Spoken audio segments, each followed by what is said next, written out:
As grandes pirâmides do Brasil. A história que envolve a possível existência de, pelo menos, 3 pirâmides no meio da selva amazônica brasileira é uma das mais estranhas e misteriosas de que se tem notícia. No Brasil, o tema se tornou conhecido publicamente em 1979, quando algumas revistas emissoras de televisão publicaram matérias sobre a descoberta de 3 estruturas de forma piramidal, recobertas pela vegetação, que teriam sido avistadas de alguma distância por um grupo que realizava uma expedição à procura de vestígios de uma antiga civilização existente, numa região próxima à Serra do Gupira, no Alto Rio Negro. Após uma série de controvérsias, alguns especialistas afirmaram, mesmo sem terem visitado a região, que as fotos apresentadas mostravam apenas formações naturais, morros cobertos pela vegetação, com formatos que lembravam pirâmides. O fato é que o assunto morreu e nunca mais se ouviu qualquer publicação a esse respeito. No entanto, o historiador, antropólogo e arqueólogo brasileiro Aurélio M. G. de Abreu apresentou uma versão bem mais completa para o caso, entendendo que o assunto foi muito mal explicado e ainda pior pesquisado pelas autoridades e cientistas brasileiros.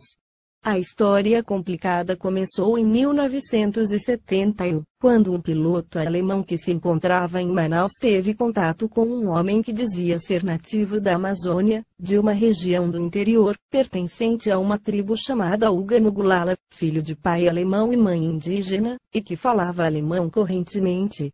Segundo ele, cerca de 2.000 soldados alemães chegaram à região entre os anos de 1939 e 1941, enviados por Hitler como cabeça de ponte para uma possível invasão ao Brasil.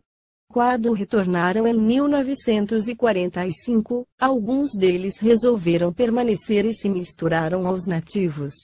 O piloto alemão contou a estranha história ao jornalista Cario Brugger, que foi a Manaus, entrou em contato com o nativo que falava alemão que se chamava Tatu Canara, que lhe contou que ainda existiam descendentes de uma civilização pré-colombiana vivendo no interior da Amazônia. Brugger partiu numa expedição a cidades em companhia de Nara em 1972 e, em 1976, publicou o livro de Ishronik von Akakor, em que narrava a chegada dos soldados alemães. Disse que Hirsch von Daniken também resolveu pesquisar sobre o assunto e esteve em Manaus em 1977, também contatando Tatu Canara. Nessa ocasião, o nativo lhe disse que existiam 3 cidades habitadas no interior da Mata Acaim, Akakor e Atanis, e que em Acaim existiria um objeto que teria sido entregue aos sacerdotes mogulalas milhares de anos atrás, por deuses que vieram do céu. Segundo a lenda ou tradição desse povo, esse objeto começaria a cantar quando chegasse o momento de os deuses retornarem à terra, e que isso vinha ocorrendo ultimamente.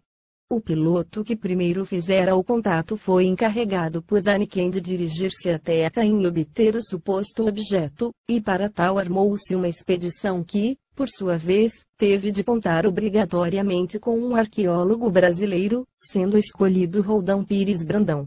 Quando a expedição estava a 2 dias da suposta cidade de Acaim, foi forçada a retornar para dar assistência a Roldão, que levou um tiro no pé.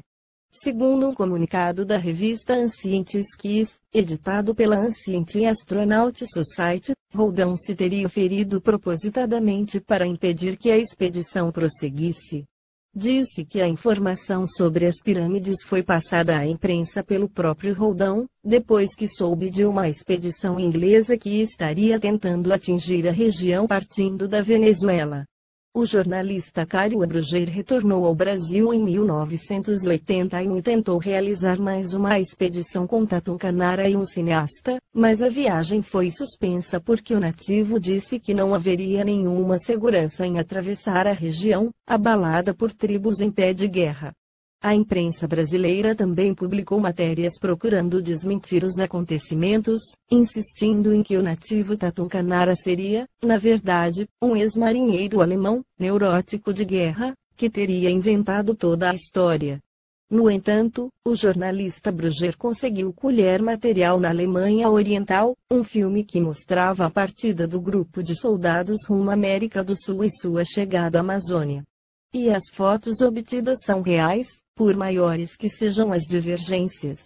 Para complicar o caso, Cario Brugger foi assassinado no Rio de Janeiro, em 1984, segundo informações da polícia pelo disparo da arma de um assaltante. Esse assunto está ligado a uma série enorme de histórias que dizem respeito à possível existência de uma civilização pré-colombiana no Brasil, muito antes da chegada dos portugueses. Para alguns, como o próprio arqueólogo Aurélio de Abreu, não se pode descartar a possibilidade de que os maias tenham realizado uma série de viagens por mar, e instalado algumas colônias na região. Para outros pesquisadores da área, uma civilização independente teria existido em vários pontos do Brasil, talvez muito mais antigas do que se supõe, e causa irritação em grande parte dos investigadores autônomos e também em muitos arqueólogos o fato de os estudos referentes a essas descobertas não serem levados adiante, como ocorre com a provável existência de ruínas de cidades antigas na região da Serra das Figuras e também da Serra do Roncador. E Paraúna. Alguns estudiosos, como Peregrino Vidal, entendem que houve uma colonização sumeriana na América, com alguns contingentes sendo trazidos do Egito para elaborar as construções na região. Outros entendem que Atlântida teria sido o centro do qual partiram colonizadores, tanto em direção ao Egito quanto em direção às Américas, levando com eles as técnicas de arquitetura e construindo pirâmides semelhantes dos dois lados do oceano.